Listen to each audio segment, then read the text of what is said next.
¿Cómo les ha ido? Gracias, Sofi.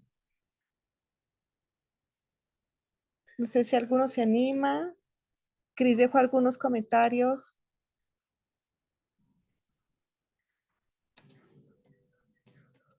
¿Sí me están escuchando? Porque con esto de estar en celular así tan lejos. Hola. Sí, sí, sí, se te Sí, escucha. sí se te Ya, escucha. gracias. No Hola. sé si alguno Si se anima. quieres, sí, yo me puedo animar un poco. Bueno, le seguí dando vuelta a lo que es la estrategia metodológica, ¿no? Que esa era como la tarea. Revisé los comentarios de Chris y además de eso estuve revisando como otros textos sobre el tema de la sistematización. Y al final pude decidir que la estrategia metodológica va a ser desde la investigación de acción participativa, pero con la técnica de la sistematización de experiencias de Jara. Entonces, la de Jara o sea, está muy vinculado, muy relacionada con la investigación de acción participativa, ¿no? Entonces, como que las dos calzan perfectamente con lo que yo quiero recuperar. Entonces ahí como para, si le pueden decir a Cris, bueno, ya se conectó, que ya lo corregí, y por si le puede dar una nueva vista para que me dé nuevos tips. Muchas gracias. Otra compañera que quisiera decirnos cómo les ha ido con sus tareas, qué decisiones han tomado. Tú estás en IRCA, ¿no es cierto? ¿Estoy bien? Sí, Sí, ¿no es cierto? sí, Ya. yo soy de IRCA, Casa Abierta. Sí, y pudieron evaluar lo que les había comentado yo de poder hacerlo desde las autobiografías. Mira, Para- lo que yo pensé es en las técnicas, porque ahí como que fui poniendo, ¿no? Creo que voy a hacer entrevistas semiestructuradas para las personas que trabajan, pero creo que yo como investigadora sí lo puse como yo hacer una autobiografía, porque yo no me puedo entrevistar a mí misma, ¿no? Entonces, eh, lo pensé así, pero para tal, sería bueno como que ustedes lo revisen y me den como esa retroalimentación, porque eso lo pensé así, como yo hacer la autobiografía, porque yo fui parte del proceso. Antes yo estaba como coordinadora del proyecto del área de servicios esenciales, ahora estoy como investigadora, entonces yo fui parte estuve ahí. Entonces, yo sí podría hacer la autobiografía, mientras que a las demás personas yo podría hacer la entrevista con esto de relato abierto o estructurada, pues, pero bueno, esa mu- fue una idea. Muchas gracias, muchas gracias. Es que así vamos trayendo esa diferenciación que veíamos en la clase anterior, que era más de tipo metodológica, porque en esta María Amelia nos va a hablar más de marcos interpretativos, entonces va a tener el ojo más en la parte teórica, pero para ir concluyendo y afinando algunos elementos metodológicos, recuerden que no necesariamente hacer entrevistas a profundidad, que sí es cualitativo, implica investigación, acción participativa. ¿Sí? La diferencia es desde dónde estoy arrancando yo para hacer el proceso de investigación. Si yo como investigadora y desde ahí planteo todo, o si lo estoy haciendo desde la comunidad o desde el colectivo y desde ahí organizo la investigación con ellos y ellas y ellas para poder proyectar hacia dónde transformo la realidad o cómo quiero incidir en la realidad a partir de ese proceso de investigación y lectura crítica de la realidad. Sofi nos va a proyectar las diapositivas y Y solo muchísimas quería acotar una cosita, Ari, buen día con todos. gracias. Yo con gusto voy a revisar nuevamente lo que nos cuentas, Rosalía, que has incorporado. Ahí la idea de los comentarios que les hemos ido poniendo es justo que podamos pensar cómo se puede afinar mejor también su propuesta. Así que quería nada más recordarles que si es que tienen alguna tarea que no han subido, pero quisieran hacerlo en estos días lo pueden hacer y solamente nos ponen como un mensajito en el chat, porque ya hemos hecho como un primer barrido de todas las tareas hasta ahora, les hemos dejado comentarios, entonces solo como para tener en cuenta que hay alguna tarea que recién la han subido y la podemos revisar, darle retroalimentación. La idea es que, claro, ya estamos en el encuentro 6 de 9, se nos ha pasado muy, muy rápido, así que En caso de que ustedes tuvieran dudas de fases pasadas, tareas anteriores, nos pueden avisar por nuestro grupo y con gusto les damos comentarios. También les pasé ayer el formato que nosotras proponemos para que pueda servir como guía para su propuesta, pero este es apenas, como les decíamos, ¿no? Una idea de esquema, si ustedes quieren añadir alguna otra cosa, si hay cuestiones que sienten que igual tienen alguna duda, nos lo pueden preguntar. Y la idea es que lo vamos alimentando semana a semana, entonces por eso es súper importante que puedan ustedes ir subiendo sus tareas, así no tenemos que hacer toda la propuesta de golpe, sino que la vamos revisando, la vamos afinando por partes y llegamos a nuestro encuentro 9 ya con como un esqueleto de propuesta. Así que nada más quería decir eso. Disculpen que tuve algunos problemas de conexión al comienzo, así que bueno, qué bueno que estemos todos aquí Gracias. y bienvenidos y sí, le Coincidimos con damos problemas. paso a María Mel. Gracias, Cris. Yo quisiera, si está Alejandro conectado, que la anterior vez, no sé si está Alejandro, que creo que es de Colombia Diversa, porque, está María Amelia también, pero bueno, si me Estoy. permiten solo 5 minutos. ¿Estás? ¿Sí estás por ahí? Porque es que tú tenías algunas dudas y no lo revisamos la vez pasada. No sé si quisieras alguna cosa, cerramos eso y comenzamos la proyección, que ya tienes Sofi lista sobre esta que es de marcos interpretativos, Alejandro. O tienes todo claro y ya. Muchas gracias, muchas gracias. No, hace 8 días las dudas que tenía, pues más que dudas, es un enfrentamiento que tengo con la metodología de la investigación de acción participante en cómo materializarla, como teóricamente me queda muy clara, teóricamente la he trabajado, pero a la hora de llevarlo a la práctica encuentro, sobre todo en el texto hablaban de esas tres esas tres como grados en la investigación de acción participante y siempre me quedo mucho en la primera. Me cuesta mucho involucrar completamente a la población, sobre todo desde el principio hasta el final. Entonces, y eso pasa por muchas limitaciones, limitaciones económicas, limitaciones de agenda de las poblaciones. Entonces siempre me ha parecido un poco complejo lograr pasar hasta el tercer grado en el que la población participa de principio a fin y todo este asunto. Entonces, más que dudas, era como un asunto personal en el cual he encontrado barreras complejas a la hora de materializar, pero todo ha sido muy claro. Muchas gracias. Bueno, chévere, Alejandro. Entonces, comencemos con marcos interpretativos, si les parece. Muchas gracias a todos el interés, a todos. No sé si podemos pasar a la siguiente lámina y también pues pedirles a algunos de ustedes si nos pueden ayudar a leer ese texto que María Amelia nos ha puesto para introducir esta sesión. ¿Puedo leer? Entonces dice, para la reflexión. La investigación no surge de la nada. Cada proyecto de investigación estructurado, lo que los investigadores denominan informalmente proyecto, tiene una historia propia, un marco social, personal y político-económico dentro del cual surge, crece y se desarrolla.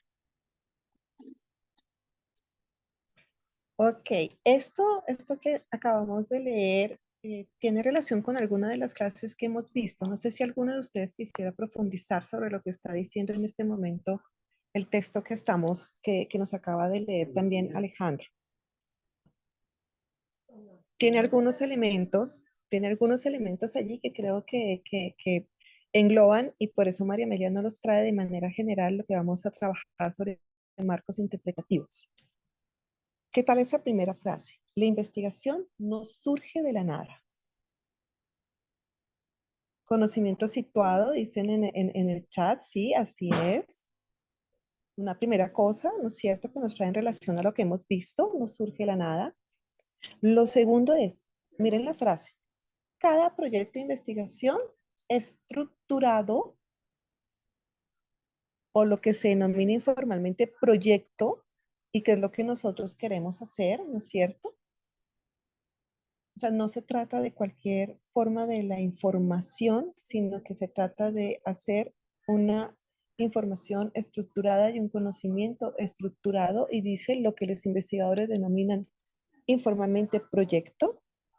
Y puedes volver a leer, pero con énfasis lo que sigue, solo la frase que sigue, por favor. Tiene una historia propia, eso es cierto. Tiene una historia propia, Una un marco historia propia. social. Tiene una historia propia, tiene un sello de identidad, para decirlo de otra manera. Luego dice, Un marco social, personal y político-económico. hasta ahí, hasta ahí. Vamos a ver, una historia propia, un sello de identidad. Voy a volver a poner las palabras que hemos visto hasta ahorita, ¿no es cierto? Elecciones, decisiones, intereses, todos legítimos, ¿no es cierto? Luego, un marco social, personal y político-económico, es decir, además de ser situado, se estructura al menos en un contexto que tiene las dimensiones sociales, personales y político-económicas, ¿no es cierto? ¿Me ayudas con otra parte? Dentro del cual surge, crece y se desarrolla. Desde el cual cobra vida, por decirlo de otra manera. Cada vez que los investigadores decidimos hacer algo, las y los investigadores decidimos una, una, un tema de investigación, un problema de investigación, que es lo que hemos hecho, ¿no es cierto? Hemos primero hecho una pregunta inicial, luego hemos definido un tema, luego hemos definido unos objetivos, luego hemos definido un cómo, luego hemos optado por una metodología, ¿sí? Ahora en los marcos interpretativos ya estamos entrando a unas categorías que nos permiten entonces ir comprendiendo y avanzando en cómo y desde dónde puedo abordar la investigación, porque cuando yo decido algo como investigador, investigadora o investigadora, eso cobra vida. Entonces, la investigación no surge de la nada. Cada proyecto de investigación es estructurado. Vayan, por favor, cada vez que puedan a esa estructura de proyectito que armamos con Cris y Amelia. Eso va a ayudar muchísimo, que tiene una historia propia, un marco social, personal y político-económico dentro del cual surge, crece y se desarrolla.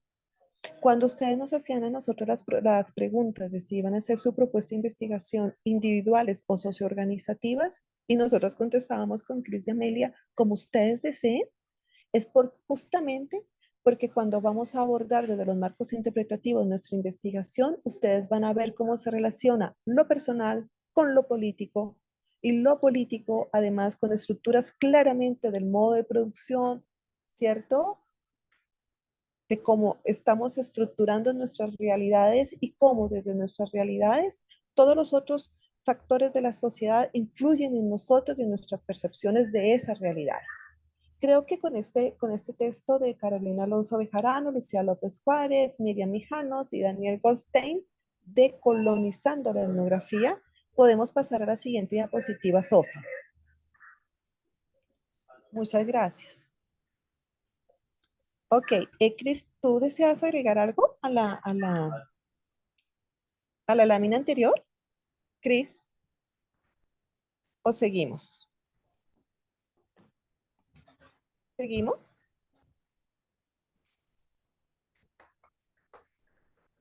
¿Sí me están escuchando? Ah, porque me quedo a veces como sola. ¿Podemos ir a la siguiente lámina? Sí, sí, sí. Gracias.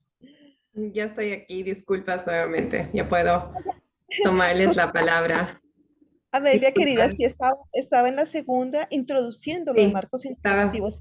estaba escuchando desde el celular. Disculpas que no lograba conectarme desde la computadora, más aquí estamos. Estoy fuera de la ciudad y siempre a veces las conexiones son un poquito más retadoras cuando uno cambia de locación. Y entonces, justamente como decía Ari, ¿qué significa situar el conocimiento? Ustedes han venido trabajando con Cris y con Ariadna en esto de qué significa, por un lado, interpretar conocimiento para construir conocimiento conjunto, colaborativo. Entonces, no solamente, nuestra propuesta no solamente es construir conocimiento por el conocimiento o repetir el conocimiento que ya existe, sino ah, basándonos en el conocimiento existente sobre los temas, sus preguntas, ustedes están tejiendo de investigación, qué nuevas formas de conocimiento colaborativos se producen y dónde se produce y desde dónde se produce ese conocimiento. Eso es un poco a lo que nos referimos con situar, es decir, cuál es el contexto histórico. El contexto histórico, por ejemplo, de la costa colombiana no va a ser el mismo que la Amazonía ecuatoriana, que no va a ser el mismo que el Caribe dominicano. Y el Caribe dominicano va a diferir del Caribe puertorriqueño. Entonces siempre hay una historia particular a ese lugar y hay una historia del lugar. También hay una historia de una misma, de une mismo. ¿Quién es une en ese lugar? Como esa historia, por ejemplo, una historia de colonización, por ejemplo, una historia de desigualdad, por ejemplo, una historia de políticas públicas que no han favorecido la equidad LGBTI, como esas historias permean mis decisiones, mi acceso a salud, educación, dignidad y cómo podemos al mismo tiempo deconstruir esta idea de lo tradicional. Ahora, hemos trabajado también con ustedes qué significa lo de la universalidad del conocimiento. Y con universalidad del conocimiento justamente es una vertiente teórica que básicamente va a hacer ciertas asunciones sobre ciertos legados epistémicos, es decir, sobre ciertas ideas de, por ejemplo, por decirles, creo que el mejor ejemplo es, y un controversial, increíblemente, el de la evolución de las especies. Entonces, a grosso modo, hay dos corrientes, ¿no? Una de, o bueno, hay tres. Entonces, una de la evolutiva, desde donde venimos, de la especie Homo sapiens, que evolucionó de las personas, de las especies mamíferas más no humanas, o lo más parecido al humano como Homo sapiens. Y la otra que básicamente hay una energía, un Dios, como quieran llamarle, que creó todo lo que conocemos ahora como la especie, que es científicamente una de las dos especies que se llama Homo sapiens.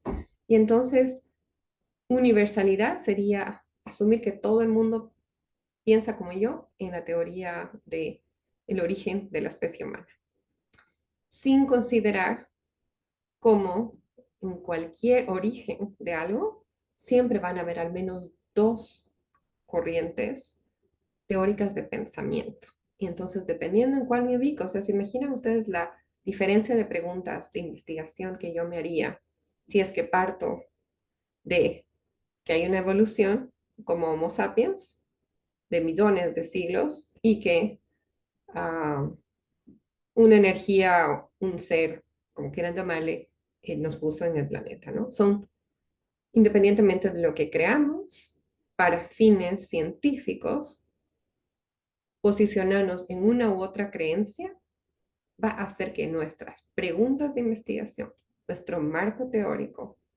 a quienes leemos, qué autores, vayan a ser casi como opuestos, ¿cierto? Entonces, en antropología evitamos universalizar porque sabemos que siempre van a haber contextos situados, contextos culturales específicos que van a cambiar la manera en cómo miro un problema y que la perspectiva de las personas siempre va a estar permeando ese conocimiento. Y además, seguramente, según recuerdo, lo trabajaron con Chris y con Ari, ese conocimiento muda, cambia, no es lineal. Les doy otro ejemplo. Una de mis antropólogas favoritas es Margaret Mead. Y ella trabajó con el padre de la antropología estadounidense, que es una revolución de la antropología colonial europea, que se llama Franz Boas, y fue el que irrumpió ese concepto de universalidad en pensar lo que antropólogos europeos, particularmente ingleses inicialmente pensaban sobre las personas que estaban conociendo, colonizando fuera de Inglaterra. Ellos habían adjudicado una jerarquía, una escalera de valores sobre Europa, Inglaterra y el resto del mundo. Y cualquier comunidad cultural que no se parecía a Europa, Inglaterra, era menos civilizada. Y con eso ustedes pueden añadir todos los adjetivos que quieran. Barbárica, menos inteligente, menos capaz, no sé. Ustedes pueden añadir sus propios adjetivos, pero ya creo que me entienden ese binario, como decimos en términos más científicos o académicos, que se crea alrededor de quien decide que un entendimiento cultural, el europeo en este caso, cualquier otro entendimiento cultural fuera de ese, es menor. Y Franz Boas lo que dice es, no, no hay una escalera de valores.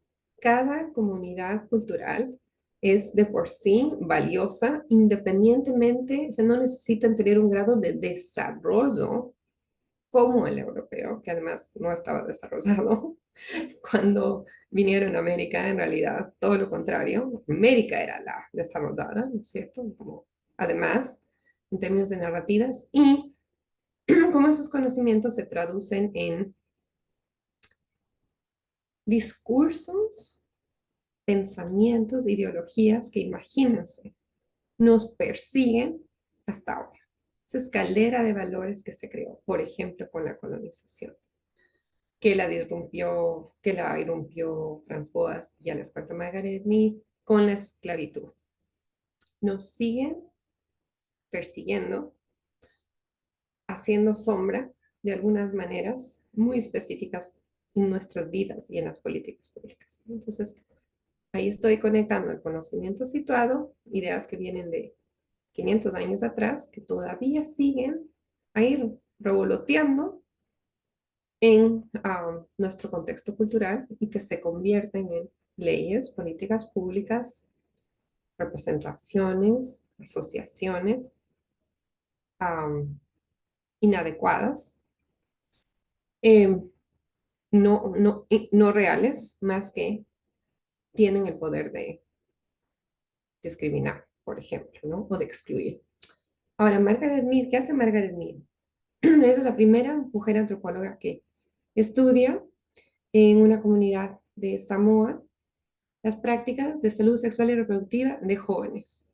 Y ella tiene, si leen a Margaret Mead hace más de 20 años, ella hace unas conclusiones sobre su trabajo, su investigación con jóvenes y sus visiones, sus experiencias sobre salud sexual y reproductiva. Otra antropóloga, que ya les voy a decir el nombre, 20 años más tarde decide tomar mismas preguntas de Margaret Mead, irse al mismo lugar de investigación y volver a preguntar a jóvenes, 20 años más tarde aproximadamente, las mismas preguntas y ver qué conclusiones se destacan. Ahora les pregunto a ustedes, ¿qué creen que pasó? ¿Creen que ¿Creen ustedes que los resultados de las preguntas de investigación sobre salud sexual y reproductiva de jóvenes 20 años más tarde eran las mismas o diferentes que cuando Margaret Mead investigó? Y les voy a pasar el link para que le echen un ojito a Margaret. No sé si alguien se anima a contarnos cuál es su... No hay preguntas erradas aquí en este espacio juntos, ¿no? No hay ninguna pregunta errada. Hay una pregunta buena, hay una pregunta mejor y hay una pregunta excelente. Pero preguntas erradas no existen en nuestra metodología. Entonces, no sé si alguien quiere aventurarse para una pregunta buena, eh, buenísima o excelente.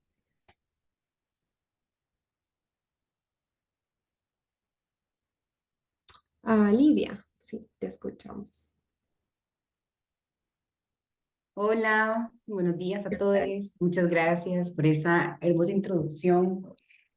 Es tan importante situarnos políticamente en donde estamos. Y bueno, con respecto a tu pregunta, me parece que las preguntas van a cambiar y también las respuestas, porque depende mucho hasta del momento histórico en el que ella estaba, hasta su momento personal también como investigadora, las lecturas que pudo haber accedido, las cosas que pudo haber hecho y demás. Y bueno, también en ese momento, con todo el tema de la revolución sexual y demás, qué se podía hablar, qué no se podía nombrar también, me parece que sí ha ido como cambiando, conforme va cambiando ahí la sociedad, todo ese marco estructural de pensamiento. Sí, excelente. No, Lidia, fabuloso, exactamente. Como dice Lidia, pues las preguntas por el contexto situado, por esta no universalidad del conocimiento, es decir, hay conocimiento compartido, más siempre van a haber discrepancias y diferencias dependiendo en dónde nos situamos. Y entonces, efectivamente, 20 años más tarde, las preguntas que hacía Margaret Mead no van a ser las mismas. Y eso nos recuerda que, y así les cuento una píldora, que hubo todo un debate, ¿no? Había como un escándalo en la comunidad antropológica diciendo, entonces, la investigación que hizo Margaret Mead no era, no era la mejor o sus resultados estaban errados. No, que simplemente el contexto cambió, porque nuestros contextos, quiénes somos y el mundo están en constante movimiento, ¿no? Más de esa idea que nos trae el amor, nos impone la modernidad de que nada cambia y de que tenemos control encima más para que no cambie. Eso es una cosa completamente ilusoria, porque como somos parte de un ecosistema, el mundo está en constante movimiento y no hay manera de que nosotros no estemos en constante movimiento también, ¿no? Así que bueno, esos recordatorios para sus preguntas de investigación, para sus marcos teóricos y de aquí de la mano con activismo, academia y sociedad, justamente cuando planteamos preguntas que son situadas en el conocimiento que a mí me importa, en el conocimiento que a mí como persona me llega, es un conocimiento que es importante para mis comunidades, para mi metro cuadrado, decimos en Ecuador. Entonces, esa pregunta de investigación va a tener un mayor alcance. Puede tener un efecto cascada porque de donde surge es de una necesidad. No surge de lejos de mi entorno, sino surge de una realidad local que yo conozco, que es cercana a mi corazón, cercana a una experiencia que yo haya tenido varias experiencias. Y entonces así se convierte en una pregunta de investigación transformadora. Lo que buscamos en conjunto con ustedes en este proyecto hermoso es transformarnos y ver las posibilidades de transformación comunitaria, colaborativa, y nuevamente pueden, siéntanse libres de añadir en el chat otros adjetivos, otras ideas. Excelente. Y entonces podemos continuar y acuérdense que siempre están libres, siéntanse libres de escribir en el chat cualquier idea o cuando les digo como completen las ideas.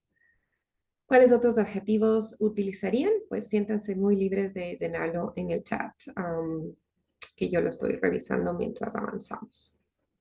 Fantástico. Entonces, si podemos seguir con la siguiente diapositiva. Fantástico. Con eso, ¿cuál es este proceso de co-construcción? El proceso de construcción en diálogo con el contexto y esas realidades de ese conocimiento situado es una conversación entre el contexto y lo que había mencionado. ¿Cuáles son las interacciones de mi territorio? Y acuérdense que aquí estamos estamos entendiendo territorio como nuestro cuerpo es la primera geografía, ¿Y qué significa que pensar que nuestro cuerpo es la primera frontera, la primera geografía y el primer territorio?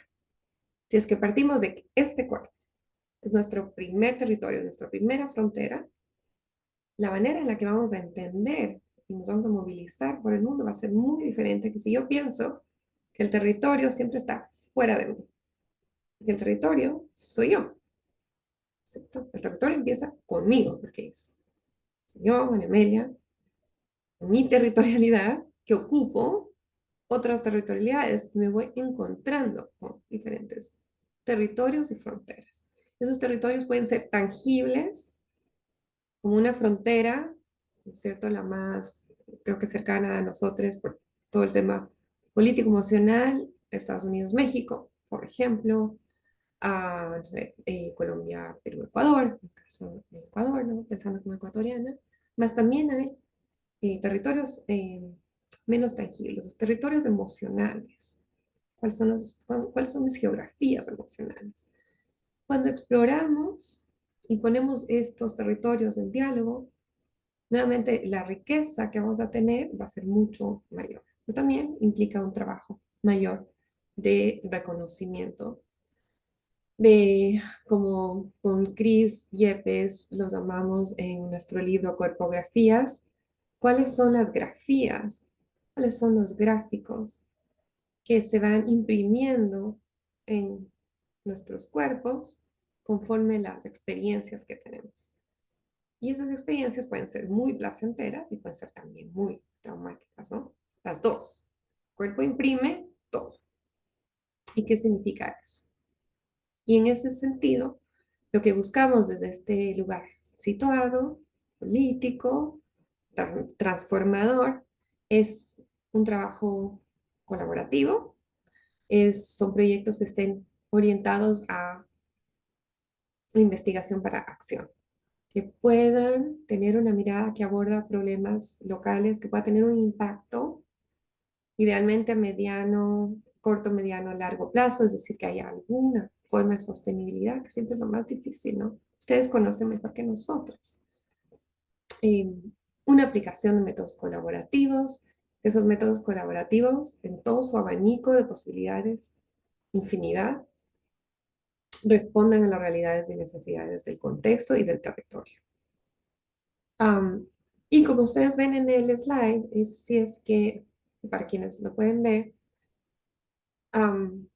partimos de la idea de que si la teoría está desconectada de estas discusiones desde el territorio, entonces hay una desconexión con nuestra propia territorialidad inicial, que son nuestros propios cuerpos, y las grafías que se imprimen en nuestros propios cuerpos. Nuevamente todas, las más gratificantes y las más complejas en términos de heridas, ¿no? Heridas del cuerpo, heridas visibles y heridas invisibles, internas y externas. Buenísimo. ¿Podemos continuar? De esta manera les proponemos tres tendencias con una mirada en la población LGBTIQ+, en el sur global. Y aquí vamos a ver, con estos marcos, piensen en los marcos teóricos, a veces la palabra marco teórico suena como wow. Más solo piensen que es como su casa, su infraestructura, que les da un lugar, una dimensión específica para delimitar su pregunta de investigación y su enfoque, o su guía, ¿no? Imagínense como un faro, como para no andar ahí como en la oscuridad absoluta de que no sé por dónde tengo que caminar con este objetivo, esta pregunta de investigación. Entonces, un marco teórico viene a ser su faro, el faro que les dice, ok, voy a tomar estas corrientes de pensamiento con las que estoy de acuerdo por estas razones, y esas son las que van a guiar la interpretación de los datos y que van a crear nuevo conocimiento. Los tres abordajes que les proponemos para pensar en conjunto son el postdesarrollo, la decolonialidad y la ecología política feminista. No son los únicos, son 3 propuestas. Ustedes van a ir encontrando más en el camino. Así que siéntanse siempre libres de ampliarlo. En fin, más son marcos que para nosotros son importantes en los temas que estamos trabajando. Entonces los vamos a repasar en conjunto para ver qué significa cada cual. A ver, quizás ha escuchado sobre postdesarrollo. Es un, es un planteamiento que surge desde Voces del Sur, que lo que hace es cuestionar aquellos fundamentos tradicionales de que hay una correlación entre desarrollo económico y desarrollo social. Es una de las premisas, es decir, una de las asunciones que se han hecho por décadas, siglos, diría yo, un siglo por lo menos, un siglo ya, es esta asociación. Si es que hay crecimiento económico, hay desarrollo social. Uno, si es que hay crecimiento económico, con una forma de crecimiento económico, que es el que generalmente valora ciudades urbanas y o infraestructura para conectar ciudades, para conectar comercios, para facilitar comunicación, que esa es la vía para mejorar, para traer bienestar. Y lo que vemos en las investigaciones y en, bueno, nuestro propio caminar es que no necesariamente esa forma ha traído transformación y bienestar. En algunos casos sí, y en otros, muchos casos no necesariamente. Entonces, es pensar en, bueno, ¿qué otro paradigma podría incluir una forma de pensar en el bienestar que integre alternativas sostenibles, que piense en la inclusión, en la equidad, en diálogo directo con las comunidades y que además considere el conocimiento situado y las necesidades de cada uno de los pueblos, de las comunidades? ¿Cuáles son algunas de estas ideas? Y nuevamente siéntanse libres de escribir en el chat otras ideas. Aquí hay 4. Feliz de leerles otras o de escucharles también. Sostenibilidad ambiental, justicia social. Y en justicia social podemos añadir justicia racial, por ejemplo. Justicia sexual y reproductiva, por ejemplo. Justicia económica, también. Equidad de género, diversidad en todas sus formas, que va mucho más allá de la inclusión, ¿no? A veces hablamos de inclusión, pero incluir significa que hay unos que están incluidos y que vamos a incluir a los que no están incluidos. Entonces, también el término puede ser, como todo término, ¿no? Puede ser un poquito interesante de mirarlo con curiosidad. ¿Qué términos también? Esa es una tarea que les vamos a ir dejando, continuar dejando, es qué términos que usamos para nombrar, qué términos nos siguen sirviendo para los fines de hacer esta mirada crítica, aplicada, y qué términos pues necesitan un cambio, ¿no? Excelente. Continuamos. Ahora, quizás ustedes se preguntan, bueno, ¿cómo se aterriza? ¿Cómo aterrizamos el postdesarrollo con la lucha por los derechos de las personas LGBTIQ+? Un modelo de desarrollo más justo e inclusivo permite integrar la diversidad de las personas y sus identidades, promueve los derechos de todos, independientemente de su orientación sexual o identidad de género. ¿Cómo se aterriza? Promueve la igualdad, promueve la equidad, la justicia social, revaloriza la diversidad, promueve la participación ciudadana. Son diferentes formas de aterrizar esta idea de un paradigma que incluye, no excluye, de un paradigma que busca bienestar para todas las personas, empezando por las poblaciones más marginalizadas por el sistema desigual, entre otros. No sé si alguien tiene otras ideas para añadir. ¿Cómo creen que se aterrizaría este modelo, este modelo que cambia la mirada, el paradigma de cómo entendemos el bienestar y el desarrollo, ¿sí? José Ignacio, te escuchamos. Sí, no estoy tan seguro si la pregunta es un poco adelantada, pero Ujú, me surge la interrogante en que a simple vista la descripción de este modelo no plantea un abordaje interseccional de manera fácil. Eso es ujú, una pregunta constantemente. Cada 2 años hacemos 1.300 y casi 1.300 encuestas en 55 municipios, wow, ¿verdad? ya. En 5 temas específicos, pero, por ejemplo, los periodistas nos piden, y de este tema de educación, ¿cómo están las trans? Y si comenzamos a hacer este, todas estas interseccionalidades, ¿verdad? En un resultado, se nos hace un montón de documentos. Nos hemos enfrentado con la dificultad de después de sacar uno sobre, digamos, los distintos grupos, por ejemplo, las mujeres lesbianas por aparte, pero tampoco eso resuelve la inquietud de lo interseccional, ¿verdad?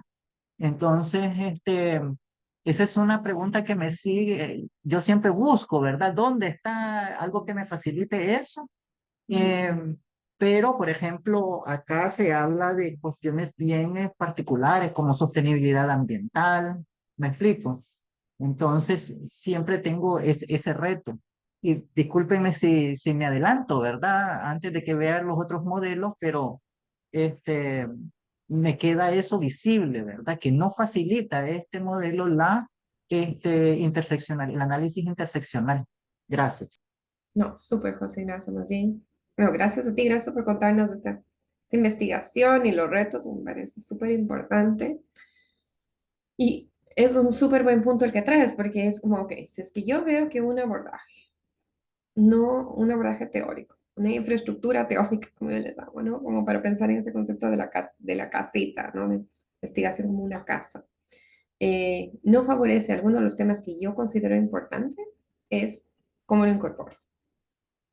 Justamente como tú dices, ok, me facilita incorporar esta mirada que es imprescindible, ok, no me facilita, bueno, entonces quizás utilizo otro o aumento a este y hago una crítica constructiva, es decir, digo, bueno, este modelo pues es efectivamente un modelo que busca cambiar el paradigma, sin embargo, este componente es el que le falta. Fantástico, es justo lo que necesitan las teorías, porque acuérdense, las teorías nunca están escritas en piedra y a la final siempre están sujetas a testearse, a probarse en diferentes geografías y con diferentes perspectivas del mundo. Y como muchas de las teorías se construyen en el norte global, mi experiencia es que cuando aterrizan en el sur global es el que usualmente dice, sobre todo en ciencias sociales, como espérense un ratito, aquí nos falta esto, aquello, más aquello. Y es lo que enriquece y transforma el conocimiento. Y eso es lo que queremos hacer, justamente con tu ejemplo que es fantástico. Entonces, efectivamente, una perspectiva de postdesarrollo no necesariamente va a considerar lo interseccional automáticamente. Por eso es tan importante que estamos ahí, estén ustedes ahí para decir, bueno, esta capa le hace falta y así es como se la va a incorporar. Maravilloso. Y sí, como decías, Lidia, también puede romper con el paradigma heterosexual y la cis heteronorma, efectivamente. Y nuevamente, ahí va a depender de la mirada, de la perspectiva, de la experiencia, de la territorialidad del investigador. Porque también puede ser que yo agarro lo básico de un marco teórico y hago lo mínimo. Y lo mínimo es, pues, no necesariamente tiene que incluir No necesariamente va a incluir la interseccionalidad o la va a incluir a la mínima, a pesar de que estamos diciendo revalorizar la diversidad. ¿Cómo hago eso? No necesariamente va a romper con los paradigmas de heteros. Para eso necesito formular la investigación, el marco, la intención, de una manera como muy intencional, con estas capas muy tejidas, muy atadas desde el inicio en el diseño de mi proyecto. Entonces, excelentes temas que han traído José Ignacio y Lidia, porque nos recuerdan que la infraestructura teórica automáticamente no me va a dar todo lo que yo busco. O sea, me va a dar un marco, va a dar una guía, me va a dar, no sé, los cimientos de una casa que quiero construir, ¿no? Y ahí, dependiendo de, no sé, los recursos económicos, de lo que sea, pensando en la construcción de una casa, vas a decidir qué materiales, ¿no? Ladrillo, cemento, am, ¿cómo se llama? Baruco, ¿no? Que es esta combinación de lodo bueno, algo que es como caña, no es caña, lo siento, no me estoy acordando el, el término, más diferentes materiales, diferentes cimientos también, ¿no? Y esos materiales van a tener un impacto definitivo en esa casa, ¿no? Va a significar que la casa es más fría, más caliente, va a ser antisísmica, no, en fin, una serie de efectos, igual que un marco teórico, que es como tu infraestructura y tus cimientos, dependiendo qué materiales, qué capas, qué perspectiva vas a usar, necesitas aumentar lo que tú creas que es importante. Es una teoría, siempre mis sugerencias con una teoría, ustedes siempre mírenla con ojos del sur, mírenla con sus ojos de experiencia en campo, con sus ojos de experiencia de su territorialidad como LGBTIQ+, y desde ahí amplían el marco teórico. Para eso están las teorías, para ampliarlas, para mostrar sus límites, como decía José Ignacio, ok, no sé si está incluido la interseccionalidad. Podría como no podría, ¿no? Maravilloso. Eso necesitamos hacer más. Lo que no hacemos es tomar una teoría, que hay personas que lo hacen, o sea, no es lo que hacemos Cris, Ari y yo, hay o sea, una corriente de pensamiento y de trabajo, de investigación para la acción, es tomar una teoría tal como calcarla, como que esto dice la teoría y está escrito en piedra y así es como la voy a aterrizar en mi proyecto de investigación, ¿no? Como decidir que esa teoría, porque viene de tal lugar y de tal autor, ya es lo mejor que existe en el planeta y ni siquiera voy a eso, como que no voy a mirarla con ojos críticos. Toda teoría está para ser abordada con ojos críticos. Sí, José Ignacio. Discúlpenme lo continuo de la pregunta, pero su último comentario me lleva a esta otra. Ujú, Eh, sí, sí, para poder, para poder visibilizar la situación de Nicaragua, que casi nunca se toma en consideración cuando se hacen estas investigaciones, no hay referencia sobre Nicaragua. Estamos obligados a sí, producir la información primaria en todas estas circunstancias. sí, Entonces, con fines de visibilización de los resultados, ¿verdad? Para que las investigaciones que hacemos tengan mayor impacto, sean más reconocidas y sobre todo, pues, estratégicamente quede más visible la situación nuestra en Nicaragua, ¿verdad? En ese concierto regional, al menos, para empezar. Entonces nosotros sí, hacemos qué están haciendo otros países. Y muchas veces, por ejemplo, en la sistematización de casos de violación de derechos humanos, nosotros vemos cómo hace México, la ujú, organización Visibles, cómo tiene estructurada su base de datos en línea a partir de datos abiertos, por ejemplo. Entonces, sí, nuestra hoja de denuncias para ir,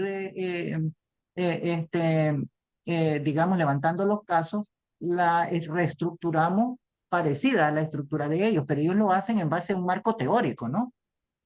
Entonces, ya, este, eso sin duda alguna va a influir sobre nuestros resultados también, pero lo hacemos con fines de ser visibles, de comparar los datos de nuestras investigaciones, que sean por lo menos en ese campo, ¿no? De las violencias.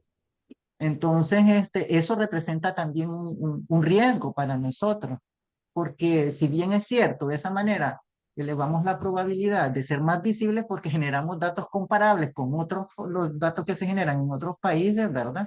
Sin embargo, si profundizamos sobre esos marcos teóricos, no sé si se adecúan completamente a nuestra Ujú, interpretación de lo que es violencia, debido, por ejemplo, ujú. a la Sí, crisis democrática que vivimos, ¿no? de Específica. acuerdo.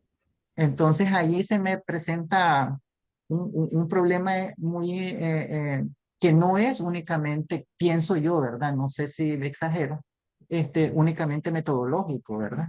Sino que Ujú, también político. sí. Eso era. Muchas gracias por la orientación. Excelente la presentación. No, José Ignacio, más bien, excelentes tus comentarios y tu intervención, más bien, muchísimas gracias. Y sí, efectivamente, casi nunca tenemos datos de Nicaragua, como tú bien dices. Así. ¿Cuáles son las implicaciones políticas y de Mm, construcción de conocimiento? Si es que no existen los datos, no están disponibles o no se los puede levantar, o hay diferentes fuentes oficiales, como suele pasar en mismo México, ¿no? Diferentes fuentes sobre femicidio, por decir, ¿no? O en Ecuador, diferentes porcentajes sobre población de pueblos indígenas, también los porcentajes difieren. Entonces, incluso los datos, incluso cuando se tienen datos, esos datos, al politizarse, pueden diferir. ¿Y qué implica eso? Y entonces ahí mi respuesta para ti sería, José Ignacio, mi experiencia es hacer una politización precisamente de la teoría, es decir, y mostrar esta teoría tiene estas limitaciones y como miro que tiene estas limitaciones en mi contexto situado de Nicaragua, lo que voy a hacer a nivel metodológico, a nivel conceptual, es incorporar una mirada crítica sobre qué significa construir conocimiento LGBTIQ+, en un contexto nicaragüense en donde esto está pasando con los datos, esto está pasando con la política.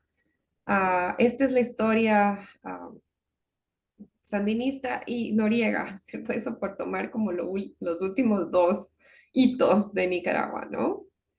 Y cuáles son las implicaciones de la producción de conocimiento. Y efectivamente, o sea, lamentablemente por un lado, pero por otro lado, favorecidamente, Nicaragua, por todas sus complejidades en los últimos años, te presenta, José Ignacio, a ustedes la posibilidad de mostrar los límites de las teorías. Esto que ustedes están planteando aquí en México nos ayuda hasta, no sé, metodológicamente a llegar a este lugar. Como México no tiene el contexto de Nicaragua, entonces nos hace falta esta otra capa.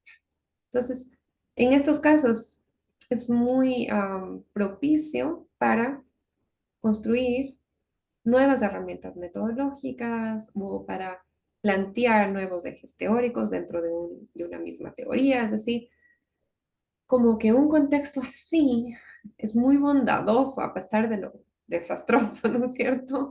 En muchas cosas puede ser muy bondadoso porque te obliga a salir fuera de la caja, como decimos, y pensar fuera de la caja y decir, ok, en este contexto que no aplica a estos otros contextos, ¿no? Nicaragua ahorita es como muy particular en relación con otros países en la región, ¿no? Tiene sus particularidades muy específicas. Con esas particularidades, ¿cómo construir conocimiento LGBTIQ+.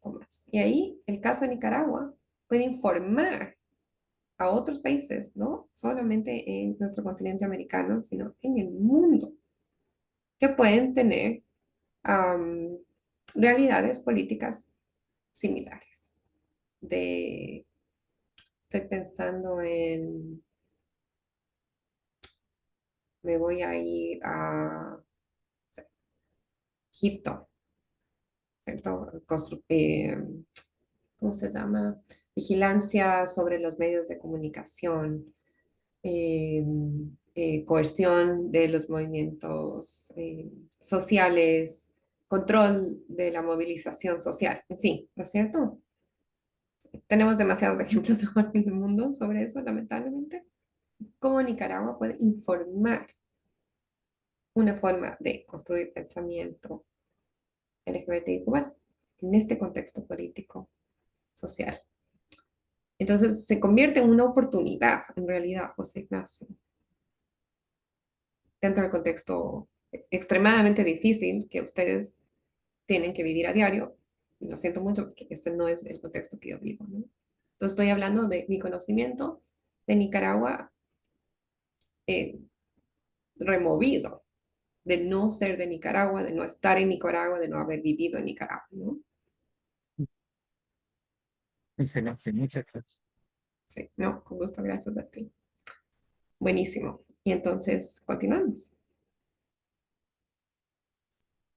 Continuamos con la siguiente. Y bueno, aquí vamos con algunos ejemplos. Eh, y bueno, les traje este ejemplo porque es un ejemplo que está cercano a mí, cercano a mi corazón, lo pueden revisar. Es más, lo tengo en español, así que ya les comparto, no sé si les compartimos Desbordes ya en español, ojalá que sí. Y pensando en estos planteamientos teóricos metodológicos, Desbordes surge justamente de,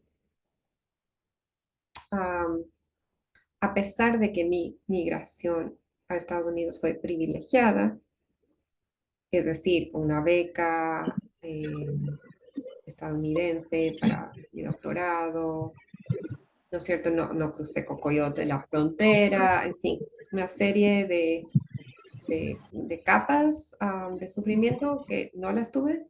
De todas maneras, mi entendimiento sobre mí misma cambió, porque dejé de ser ecuatoriana, pasé a ser latina. ¿Y qué significa eso en un contexto de la costa este, Estados Unidos, Washington, D.C.? Y desde ahí empecé a plantearme preguntas sobre pertenencia, sobre identidad y además cruzadas con qué significa estar en una situación de movilidad y ser una persona LGBTIQ más en Estados Unidos. Bueno, no, Estados Unidos es gigante, en la costa este, Washington, D.C., en donde, eh, para quienes son centroamericanos, ustedes conocen la historia, al mismo tiempo que Estados Unidos está apoyando la guerra en Centroamérica en los 80s, al mismo tiempo abrió una ventana de asilo político. Entonces, una gran cantidad de población centroamericana, sobre todo hondureña y salvadoreña, vive ahora en el área que es conocida como DC, Virginia y Maryland, un área tripartita del Distrito de Columbia. Y entonces me interesaba mucho mirar también un término que para mí era nuevo en ese tiempo, que es el de queer. O sea, bueno, ¿qué mismo es queer? ¿No? ¿Quién puede ser queer? ¿Cómo es esto de lo queer? Me interesaba mucho como concepto, o sea, decía, porque en una píldora, ¿cierto? Lo queer nace en las calles de Nueva York, con la población trans principalmente, y en una confrontación con un movimiento que de personas, de hombres gays y lesbianas, que no necesariamente estaban en alianzas con las poblaciones trans. Y ella me vi. Sophie, sí. Y entonces hay una contestación no solamente al movimiento como tal, que era muy hombre centrado, ¿ok? Sino también a las poblaciones y su lectura sobre quién es queer. Entonces, queer, en la traducción más coloquial, es raro, torcido, que fuera lugar de una connotación negativa. Entonces, lo que hace el movimiento trans que es el que precede, y bueno, después constituye el movimiento de Stonewall, que marca un antes y un después en las políticas LGBTIQ+ en Estados Unidos y en efecto cascada con muchas partes del mundo, sobre todo en nuestro continente por la cercanía y las políticas, y vienen con un eslogan y marchan con algo que dice, somos raros o somos maricones, estamos aquí, we're here, we're queer, acostúmbrate. Es decir, trasladan el problema a la persona que lee distorsionadamente que eres rara, maricón, maricona, como que si eso fuese malo.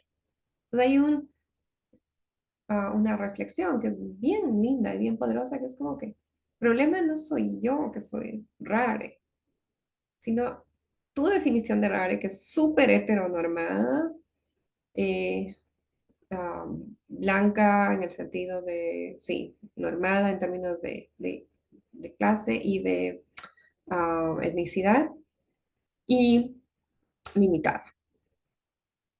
Y entonces me interesaba mucho también lo queer, como lo toma Judith Butler, y ella dice, bueno, quizás lo queer en la teoría nos permite ampliar a las no categorías, como porque queer no era una categoría. Entonces aquí les voy a confundir un montón, porque para mí la Q como teórica queer no debería estar ahí, porque la Q es a categoría. Queer es sin categoría. Es una categoría sin categoría que va más allá de lo femenino, lo masculino, lo hetero, lo homo, lo no binario, tiene una posibilidad de reinvención y de alianzas eróticas, sexuales, de género increíbles y ampliaba la mirada, por ejemplo, en los estudios de género. Y todavía, hasta hace poco, seguían pensando en género como mujeres, ¿cierto? Como mujeres nacidas con vagina. No estaban pensando en mujeres trans. Y entonces amplía la discusión.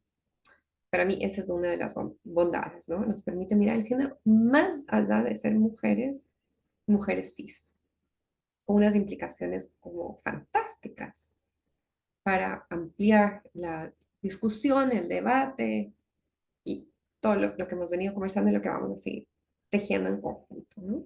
Y entonces me interesaba, como decía José Ignacio, me interesaba la interseccionalidad. Ok, ¿qué significa ser salvadoreña, trans, cruzar la frontera, ser una persona en situación de movilidad con asilo político y le encajo, indígena le encajo, ¿cierto?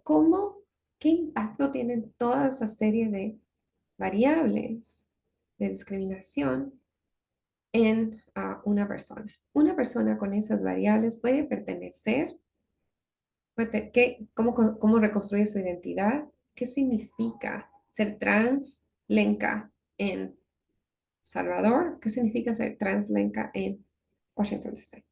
Entonces juego con el juego, con eso, y trabajo con las comunidades LGBTIQ+, centroamericanas, en Washington, D.C., por años.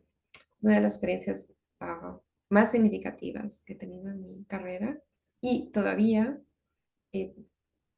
conozco, trabajo, ahora todas las personas con las que yo trabajé son amigas súper queridas, con quienes seguimos colaborando de varias maneras. Y si no nos vemos todo el año, por lo menos nos vemos en la marcha, para marchar en conjunto, ¿no? Como Latinx en Washington, en este caso. Entonces, ¿qué preguntas, no? Algunas de las preguntas están acá en pantalla, pero ok, ¿cómo se define lo queer? ¿Qué es lo queer? ¿Qué es lo queer en el mundo andino? Y ahí hemos tenido todas estas discusiones tan enriquecedoras con Diego Falconi, ¿no? Que él escribe, tiene un último libro donde trabaja desde lo cuy, desde el cuy se huye queer, entonces, como queerizar el mundo andino, porque queer es trastocar también, ¿no? Es como dar la vuelta a nuestros sentidos comunes, a lo que tomamos por descontado, le damos la vuelta, le trastocamos le ponemos colores al arco iris y vemos qué pasa, ¿no? Es una posibilidad. Y podemos hacer, mi planteamiento, hagamos lo mismo con otras categorías que parecen definitorias, pero en la diversidad humana no hay nada definitorio. Nuevamente se acuerdan, siempre estamos en movimiento y en constante cambio. Entonces, las categorías que asignamos son categorías social, cultural y a veces económicamente construidas, mas no tienen un asidero en la inmensa y maravillosa diversidad que tenemos como especie, que esa nunca va a estar sujeta a un cajón, una caja, nunca, porque es que no es posible. Más el mundo occidental le gusta tratar de ordenar, ¿no? Sobre todo la modernidad, ¿no? La modernidad trajo como este orden, como vamos a ordenar las categorías, las cajas, las personas, vamos a agrupar en grupos para poder entender mejor quién es quién. Y siempre estoy, como antropóloga y en mi propia experiencia, confrontando esas ideas de las cajas. Entonces, ¿qué es ser blanco? Ser una persona, entre comillas, blanca. Además, ¿de dónde viene la descripción del blanco? No es lo mismo en Washington, en ciertos lugares, en ciertos barrios de Washington que en otros. Entonces, el barrio latino va a ser una cosa, el barrio latino. Después, en Centroamérica, en Ecuador, una cosa va a ser una forma de ser blanco, entre comillas. En los Andes, en la Amazonía va a cambiar, en la costa va a cambiar, en Galápagos va a cambiar, ¿no? Estadounidense. Y ahí me preguntaba, bueno, ¿quién puede ser estadounidense? ¿Solo quien tiene un pasaporte? Bueno, la respuesta de mi investigación es no, porque ahí trabajé con muchas mujeres trans increíbles, activistas, que una vez que tuvieron su pasaporte por asilo político después de muchos años de lucha y de trabajo, había esta idea de que, bueno, con el pasaporte, esa discriminación diaria, que en algunos casos era primero racialización por ser latinos y después por trans, no se terminaba, ¿no? Es decir, el pasaporte, por supuesto, no te deportan, te permite beneficios del Estado. No estoy negando toda la increíble estabilidad que un pasaporte puede traer, pero estoy yéndome un poquito más allá en términos de pertenecer. Y el trabajo con las poblaciones LGBTIQ+, centroamericanas sobre todo, era que el pasaporte no te traía este sentido de pertenencia, porque el sentido de pertenencia no va necesariamente con la ciudadanía. Y generalmente se equipara ciudadanía con un sentido de pertenencia. Entonces, si eres ecuatoriana, voy a un ejemplo. Si naciste en Ecuador, tienes que sentirte ecuatoriana. Y ecuatoriana significa ser un, dos, tres, cuatro, no sé. Ecuatoriana andina, tiene que gustarte el locro, una sopa de papas tradicional, o no sé, tienes que comer cuy. Y todas las personas que no encajan en esa caja ya es como menos ecuatoriano, ¿no? Entonces, en esa jerarquía, en esa escalera de valores de quién puede ser qué, vinieron mis preguntas de investigación.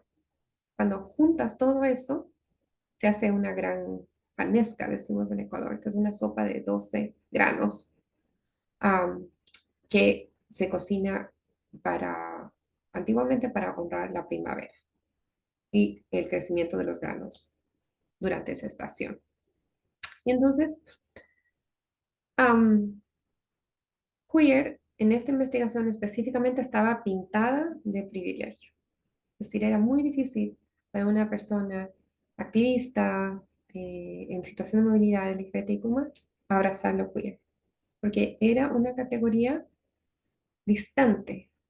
De alguna manera, lo gay con lo que se encontraban las poblaciones LGBTIQ+, de Centroamérica a Washington, D.C., era una posición pintada de privilegio, de una ciudadanía legal y más blanca que no.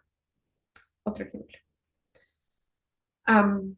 Esta activista increíble, salvadoreña trans, me decía, antes de cruzar la frontera, no, antes de emigrar de El Salvador para Estados Unidos, su ser no binario significaba ser loca. Esa era la categoría que se le había asignado. Y ella se identificaba como ella. Ella se sentía cómoda con eso, a pesar de que es una categoría discriminatoria en el contexto en que era utilizada en El Salvador. Y entonces es híbrida, no binaria, en fin, transitando de un lugar al otro entre lo que es conocido como femenino normativamente, masculino normativamente, llega a Estados Unidos, Washington en este caso, y se da cuenta que ser trans, o sea, ella ya no podía ser loca porque ella me decía, María Amelia, es que yo acá, para ser reconocida, tengo que ponerme tetas y tener una presentación de género normativa. Pelo largo, no sé, maquillaje, como cierta manera de una feminidad normada, global. Y ella se sentía muy incómoda con eso. Ella quería ser como esta cosa más híbrida, más fluida. Y ella decía, yo siento que no puedo hacer eso en DC. Y entonces de loca a un transnormativo. ¿Qué significa eso en las construcciones de etnicidad, de clase, de género, de lugar de origen? ¿Cómo se lee el privilegio? ¿Cómo ese privilegio interrumpe formas no binarias de estar en el mundo? Y nuevamente, cómo la subjetividad, quién eres en el mundo, cambia cuando te encuentras con nuevas categorías, como en este cruce de fronteras y en el ejemplo que les había dado. Entonces, el desbordes es cómo traduzco lo que mi primer sombrero es lingüista. Siempre el lenguaje es algo que me atrapa y para mí es muy importante. Cómo nombramos, cómo hablamos, qué narrativas se construyen, qué discursos, cómo la prensa habla de nuestras poblaciones LGBTIQ+, todo que tiene que ver con la palabra y nombrarnos, para mí es esencial como antropóloga. Y entonces por ahí va, ¿no? Okay, ¿cómo traducimos estos términos y en qué se constituye en la vida de las personas, ¿no? Entonces no las palabras ahí así flotando en la nube, sino las palabras como que te nombran y te constituyen y crean realidades en la vida de las personas. Y también formas de confrontación. Entonces, los bordes son estos bordes de las fronteras que les contaba, en este caso Centroamérica, Ecuador principalmente. Y después me di cuenta, no, tengo que llevar estas preguntas de investigación a El Salvador. Estaba trabajando con tanta población increíble salvadoreña, entonces estuve en El Salvador también, hacer las mismas preguntas, ver cómo cambiaba en territorio salvadoreño. Y después dije, no, vamos a ampliar esto a Ecuador y ver cómo Ecuador, Salvador y esta diáspora funciona en términos de nombrarse y de categorías de construcción étnico, de género, que informan, de clase, que informan eh, una pertenencia. Porque a la final, si se ponen a ver, cuando una de las condiciones para, para sentir bienestar como ser humano son las de sentir que perteneces a un grupo. Es una de las condiciones primordiales. Es tan importante como tener comida y tener agua. Así de importante es pertenecer. Todos los estudios nos indican que las personas que se sienten fuera, no se sienten reconocidas, no se sienten vistas, se sienten como que no pertenecen a la comunidad donde están viviendo, son las que más posibilidades van a tener de estar tristes, con depresión y de no estar, de no sentirse cómodos en el mundo, básicamente, ¿no? Entonces, la pertenencia no es menor. La pertenencia es la posibilidad de sentirme como abrazada. Y no tiene que ser una comunidad grande, pueden ser dos personas, o sea, una persona que te ve y te reconoce y te acepta como eres. Perteneces a ese lugar porque hay alguien que te ve y te acepta. Y con eso vas construyendo diferentes formas de comunidad y de pertenencia, y ahí es donde creas, donde floreces, cuando constantemente no eres aceptada y no te sientes como que perteneces, ¿no? Y ese es el caso de las personas en situación de movilidad. ¿A dónde vas a pertenecer? Si estás todo el tiempo sobreviviendo y si estás en situación de movilidad y eres LGBTIQ+, nuevamente, o sea, ¿cómo logras crear ese lugar de pertenencia, ¿no? Nada fácil, más una variable muy importante de bienestar.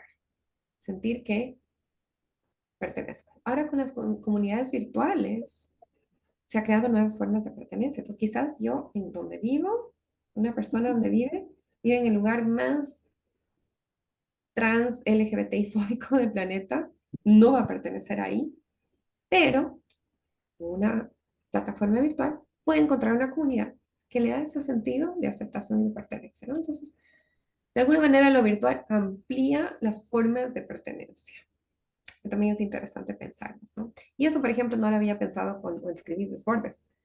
Ahorita con ustedes, gracias, lo estoy pensando, ¿no? Pues, nuevas formas de pertenencia virtual y qué significa. Bueno, aquí voy a hacer una pausa y voy a hacer un chequeo del tiempo y de preguntas o similar. Y les escucho, solamente voy a agarrar mi tecito de acá que como estaba corriendo, tratando de solucionar mi computadora, dejé mi té aquí en la mesita de lado. Más les escucho, entonces, eh, preguntas, comentarios, algo que le resuena de esta discusión de los bordes, las fronteras, la pertenencia, lo queer, ah, en sus propias realidades. Y nuevamente siéntanse libres de escribir en el chat también. Y no sé si Chris o Ari quieren hacer algún comentario adicional.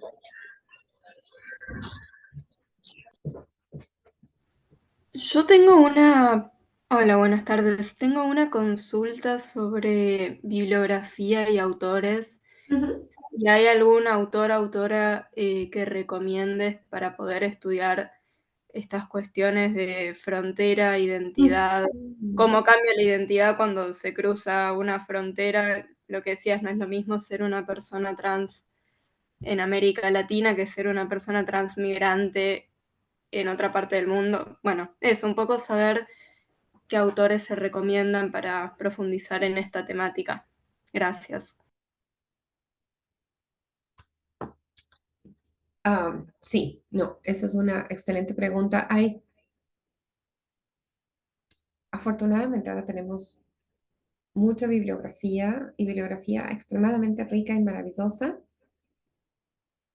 para pensar en esta interseccionalidad de frontera. Para mí es una de las interseccionalidades más poderosas que existen porque nos permiten realmente ir al corazón, al centro de esta interseccionalidad o también de estos eslabones.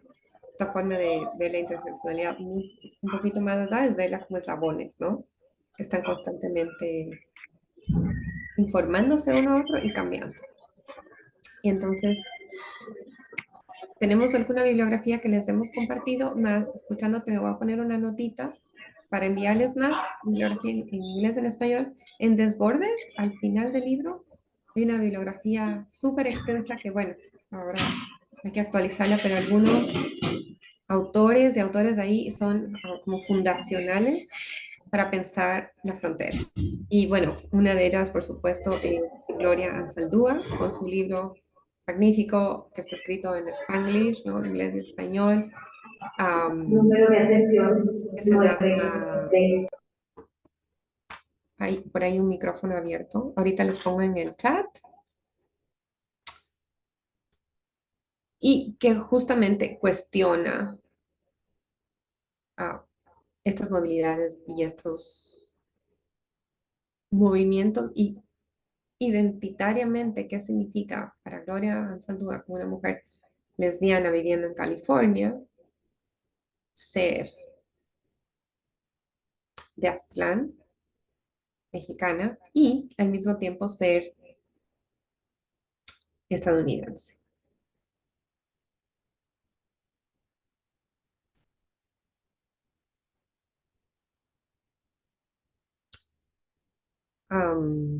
Me estoy poniendo una notita para compartirles más bibliografía sobre fronteras. También no sé, creo que les compartimos también corpografías. Ahí también está. Hacemos una lectura desde la hemeroteca. No podíamos hacer trabajo de campo por temas de las limitaciones de los fondos para esa investigación, por el peligro que entrañaba. Entonces levantamos toda la información desde la hemeroteca y también trabajamos muchísimo con estas mismas intersecciones, más desde una mirada de fuentes secundarias y de hemeroteca. Entonces, como diferentes maneras en las que siempre estamos buscando continuar con las discusiones, incluso cuando tenemos limitaciones de trabajo de campo como tal, ¿no? Y acuérdense la pandemia, cómo fue con Cris, precisamente tuvimos que mover todo un trabajo, y con Diálogo Diverso, todo un trabajo que iba a ser en territorio presencial al modo virtual.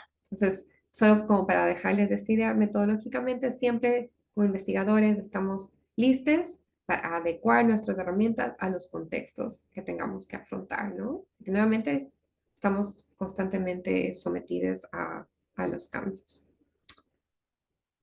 Y les voy a poner en el chat uno de mis favoritos sobre frontera, que está citado en Desbordes y que es un poema, les va a encantar. Es absolutamente maravilloso. Se llama justamente La frontera, la nueva mestiza. Y yo creo que lo pueden, bueno, si no lo encuentran, me avisan para que lo puedan pedir. Buenísimo. Entonces, creo que podemos continuar.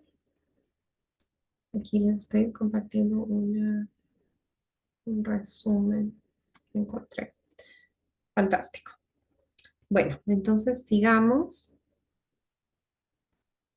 con la siguiente.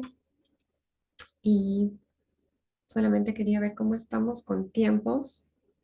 No estamos, siempre estamos en contra del tiempo y lo siento que por dificultades de conexión, lamentablemente ahora empezamos un poquito más tarde. Y entonces estoy chequeando con Ari cómo estamos de tiempos.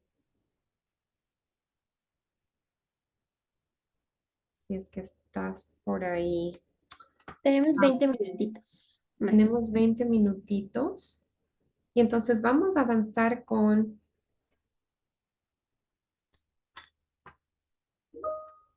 un segundito, con decolonialidad. Solamente quiero saber si Ari está ahí porque en 15 minutitos voy a tener que moverme mi celular. Solo un segundo y avanzamos.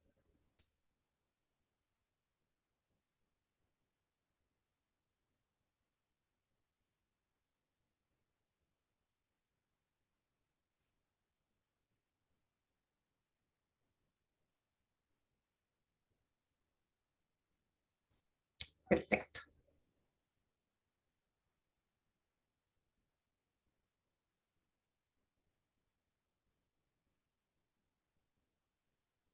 Y entonces vamos con el segundo marco, que es decolonialidad. Y justamente la decolonialidad lo que hace es plantear una mirada crítica de las estructuras institucionales, sociales y de poder. Es decir, entiende el proceso colonial más allá de un evento histórico, sino como un legado de desigualdad y estructuras de poder en constante transformación. Busca así deconstruir el pensamiento y práctica académica, promoviendo la inclusión de varias voces históricamente silenciadas.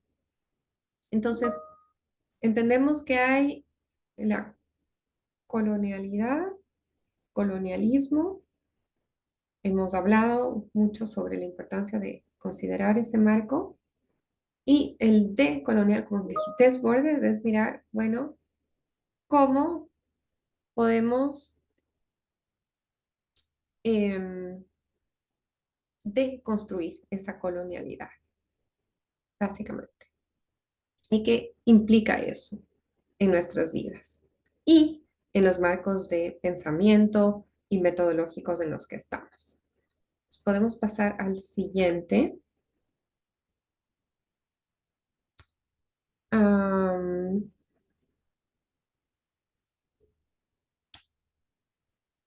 Excelente.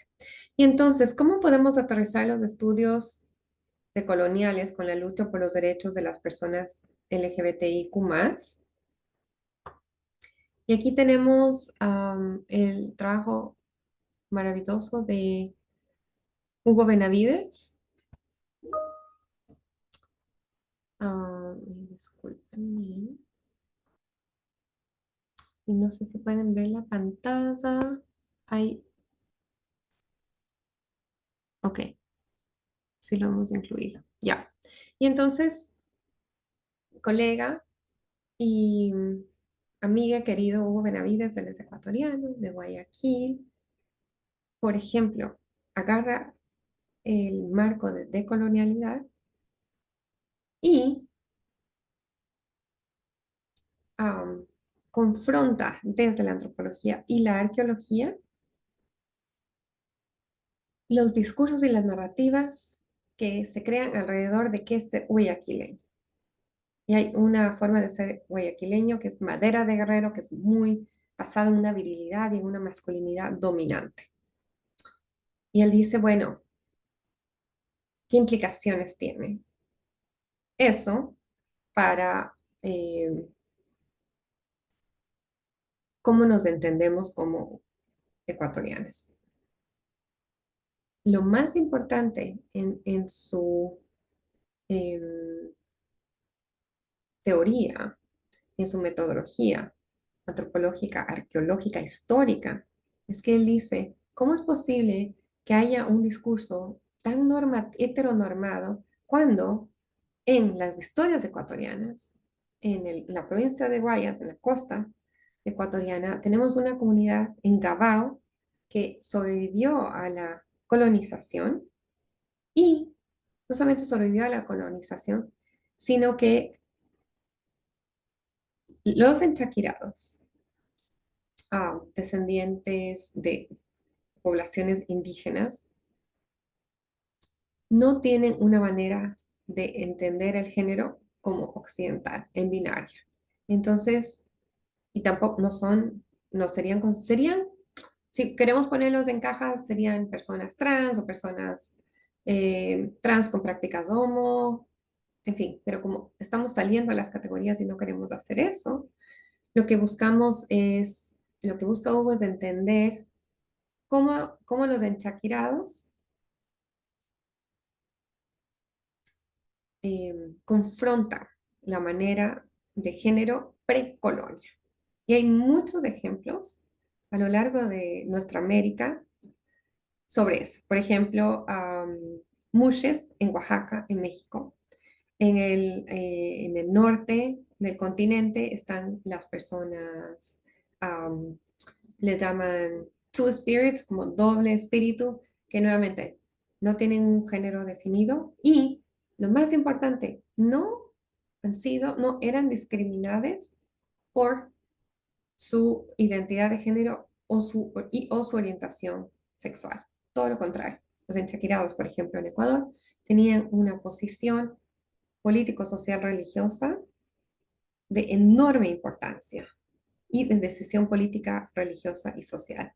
Y hasta ahora en sus comunidades han logrado mantener esa, no solamente aceptación, sino ese reconocimiento.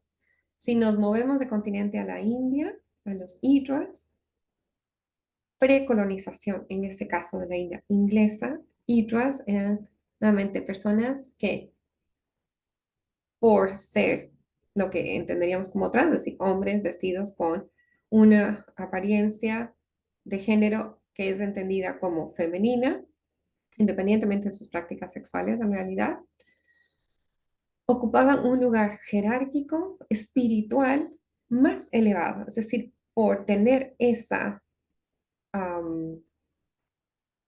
llamado divino de la tradición hinduista, tienen la capacidad de bendecir y de maldecir. Entonces, no solamente que no eran discriminadas pre-colonia, sino que estaban cerca de los dioses y las diosas hindús, más cerca. Llega la colonización inglesa y lo que ven les parece una aberración y empiezan a cortar los derechos de las personas y tras quitarles sus propiedades y llevarles a la mendicidad y a la prostitución forzada. Para darles otro ejemplo que compara a las comunidades enchaquiradas en Ecuador, continente americano, y India con las comunidades indígenas. Entonces, esta decolonialidad nos da la oportunidad de mirar alrededor del mundo y decir, estas ideas binarias sobre masculino y femenino fueron en una buena parte traídas por el pensamiento colonial occidental y como tal no se sostienen por sí mismas, sino que se sostienen por la repetición y la reiteración de estos discursos a lo largo del tiempo, como si fuesen naturales. Y lo que hemos venido trabajando con ustedes es que no hay nada natural en ese entendimiento de género, femenino, masculino, hetero, homo y se acabó, ¿no? Todo lo contrario. Y estos ejemplos son maravillosos en ese sentido. Y aquí sí les invito, si todavía no lo han podido hacer, a leer a Hugo, porque realmente es una confrontación maravillosa y preguntas de investigación como muy importantes de cómo se construyen discursos nacionales de pertenencia a espaldas de la historia. Porque para construir un discurso de pertenencia donde el machismo y la viralidad y ser hombre de una manera muy especial es lo que se reconoce, se tuvo que dar la espalda y cortar de los discursos de la historia nacional toda una historia sobre las comunidades en Chaquirados, en Gabao, en la misma provincia de Guayas. Y entonces aquí la invitación, bueno, de Colonial es hacer como desgranar, como desgranaje, ¿no? De buscar, escarbar, que es la mejor palabra en español, ¿no? Es este escarbamiento de capas o como una cebolla, ¿no? Como ir sacando cada capa de la cebolla y en cada capa de la cebolla vamos encontrando algo más, que son, por ejemplo, estas poblaciones que no han sido consideradas en las narrativas oficiales de nacionalidad y de pertenencia. Siempre hay en nuestras regiones una narrativa igual. Y sobre todo, ¿qué implicaciones tiene eso para nuestras investigaciones y nuestro sentido de pertenencia? Excelente. Vamos a avanzar. Y sí, Ari está con dificultades de luz porque estamos con recortes en Ecuador encima de todo. Fantástico. Y entonces, una ecología, otro ejemplo, otra de las tres corrientes que queríamos trabajar con ustedes ahora es la ecología política feminista. O sea, se centra en el análisis de las relaciones entre las mujeres, el medio ambiente y el poder. Nos invita a repensar las relaciones con la naturaleza, cuáles son los efectos diferenciados, qué implica una economía política feminista, cómo se analizan las relaciones de poder como género, raza, clase y etnia, y cómo estas relaciones de poder influyen en los conflictos ambientales. Y entonces, una economía política feminista aborda extracción de recursos. Entonces, una mirada crítica al extractivismo de recursos, que pueden ser recursos también de conocimiento, desarrollo sostenible, la degradación ambiental, y nos invita a mirar nuestros ecosistemas. ¿Se acuerdan esa discusión inicial que tuvimos sobre nuestro cuerpo como el primer territorio? Entonces, en los ecosistemas de nuestra territorialidad, ¿qué relación tenemos con nuestro entorno? Y esa conexión constante que tenemos con los seres, las especies no humanas, que son múltiples y que están alrededor nuestro. Y cómo eso informa nuevamente las preguntas de investigación. Es decir, por ejemplo, con sus preguntas de investigación ahora es imposible no pensar en cambio climático, porque el cambio climático va a seguir influyendo la situación de movilidad y la condición de bienestar o de falta de bienestar de las poblaciones LGBTIQ+. Entonces, una discusión cercana de estos ecosistemas territoriales es clave, y uno de los abordajes que podemos tomar como una guía es esta ecología política feminista, ¿no? Y un feminismo que se centra en el reconocimiento de las diversidades sexogenéricas. Y las diversidades sexogenéricas y esa ampliación, ¿se acuerdan del término género? Originalmente concebido, y una ecología política feminista comunitaria, una colaborativa, horizontal, o que reconoce las jerarquías para poder tratar de ser lo más horizontal posible, y esta va hacia un círculo completo con las dos anteriores, que es, veamos el paradigma hacia el desarrollo, el paradigma de cómo vemos progreso y bienestar. Es una de las cosas para que ustedes sigan pensando y las vamos a seguir atando y pensando en conjunto. Y por otro lado también lo que hablábamos, ¿no? Esta de decolonizar. Y decolonizar no es así tan fácil como a veces lo ponen, no es un ejercicio de autorreflexión. Empieza conmigo mismo, es como, ¿cómo decolonizo las ideas estereotipadas que he heredado sin escoger de mis instituciones, mi familia, mi espiritualidad, mi universidad, mi gobierno, en fin, que informan cómo yo pienso el mundo. Y quizás esas formas en las que yo pienso el mundo están basadas, por supuesto, en colonialidades. Identificar cuáles son y cómo las puedo interrumpir me van a ayudar a mí a hacer preguntas de investigación, marcos interpretativos que tengan menos sesgos coloniales, ¿no? Porque no hay manera de estar fuera de un sistema. No podemos estar fuera del patriarcado, no podemos estar fuera de la modernidad, no podemos estar fuera de la heteronormatividad. Lo que podemos hacer es intervenir, interrumpir, confrontar, mirarlo críticamente, más no podemos decir, ok, yo me voy a salir de esta infraestructura, porque es una infraestructura en la que yo vivo. Son los ecosistemas de desigualdad y que traen, en fin, todo lo que traen, que hemos venido hablando, ¿no? Entonces, no puedo decidir estar fuera porque me cruzan estos marcos. Hay ideas que yo no escogí tener, más que si las miro, las puedo reevaluar, decolonizar, interrumpir y poder crear nuevas formas de pertenencia, colaboración, diálogos, de estar en el mundo, ¿no? Porque al final, la pregunta también como investigadores de LGBTIQ+, es cómo quiero estar en el mundo, qué tipo de persona quiero ser en el mundo, al final del día, ¿no? Y qué conversaciones, diálogos voy a facilitar en esa persona. Entonces es casi como una decolonización también, ¿no? Al final del día, de uno mismo, ¿entiendes? Que implica mucho trabajo, ¿no? Más que puede traer muchas bondades, mucho sentimiento de pertenencia y de bienestar a pesar del trabajo que conlleva. Es un trabajo que vale la pena, ¿no? 100%, 150%. Y así seguimos analizando esas interseccionalidades que hablamos y las preguntas que planteaban Lidia, José Ignacio, en nosotros mismos. Y las implicaciones desde nosotros hacia una praxis de investigación para la transformación. Excelente. Podemos continuar y vamos cerrando. Sé que estamos con el tiempo en contra. Esto ya lo hemos venido conversando en nuestra aula de hoy.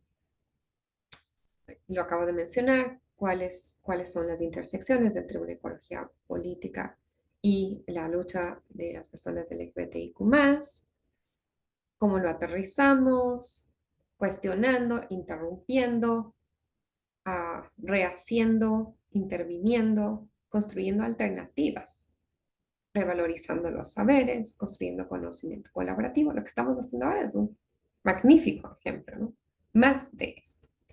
Y otros que ustedes también continuarán pensando a lo largo de nuestro curso y de sus tareas y sus investigaciones. Podemos continuar. Y con esto les voy a dejar, en realidad, porque es una de mis maneras favoritas para visualizar los marcos teóricos de sus autores. Y entonces, no sé en qué horas están ustedes. En Washington es hora de almuerzo. Y entonces, creo que en Ecuador ya mismo, no sé. Son las 12, sí, son las Ok, 12. Ya Nicaragua, casi. Centroamérica, por ahí. Entonces, por ahí quizás ya estamos medio con hambre la mayoría, ¿cierto? Y entonces, imaginemos una mesa de almuerzo. Y que ustedes van a invitar a sus autores favoritos. Entonces yo, por ejemplo, mi mesa sentaría sí o sí a Gloria Anzaldúa, ¿no? Quiero conversar con ella, pero también quiero sentar a alguien, otro autor con quien no estoy de acuerdo, con quien estoy en desacuerdo, más que todavía quiero escuchar, porque esos son los diálogos, ¿no? Yo me siento en una mesa, esos son los diálogos teóricos que los podemos llevar a la vida misma. Me siento en una mesa de diálogo a escuchar a quienes estoy de acuerdo y desacuerdo. Y escucho atentamente a las dos posiciones, sin interrumpir, estando muy presente y después planteo lo que necesito plantear desde mi perspectiva. Y entonces, esta es una tarea que les dejamos, es, imagínense que ustedes van a invitar a su almuerzo, su cena, a sus autores favoritos que han leído hasta ahora. Pongan sus bocaditos favoritos, lo que más les guste, sus bebidas favoritas, lo que más les guste. La pregunta es, ¿a quiénes invitarían? ¿Cuáles autores y por qué? Y después, ¿qué pregunta guía utilizarían para iniciar algún diálogo que les esté interesando sobre, por ejemplo, los temas que hemos hablado ahora, para favorecer esos diálogos entre sus autores favoritos y también autores que quizás tienen otra perspectiva sobre un mismo tema? Y entonces la tarea para ustedes, cerrando este módulo, agradeciéndoles nuevamente por su paciencia con los primeros 10 minutitos que estuvimos ahí con las conexiones un poco contra, contra nosotras, la tecnología, es que escriban 2 párrafos y esos 2 párrafos con estas preguntas y con esta mesa de compartir, van a ver cómo se convierte en lo que llamamos marco teórico o revisión de literatura, ¿no? Porque cuando nos llamamos marco teórico o revisión de literatura, siempre es como, wow, eso suena como súper aburrido y suena súper gigante. Entonces, como a mí me encantan los marcos teóricos, lo voy a hacer, lo estamos haciendo de la manera como más didáctica y que sea lo más divertida posible para que ustedes se queden con ese sentimiento de que más bien es como, qué interesante. Quiero sentar a más autores de mi mesa. Sí, Ari, no sé si quisieras decir algo más para cerrar. Pasarle a Sofi y coloqué allí en el chat lo que les estás pidiendo, ¿no? Dentro del mismo proyecto, los 2 parrafitos. ¿A quién invitas a tu cena? A tu mesa, ¿no es cierto? Como autores para poder entender, explicar, bueno, todo lo que María nos ha dicho y desde todas estas visiones, agradecerte, María Men, la nutrición con tu palabra, con tu conocimiento, con tu sabiduría y de los compañeros también, por supuesto. Y dejarle a Sofi. que pueda cerrar esta jornada. Muchas gracias.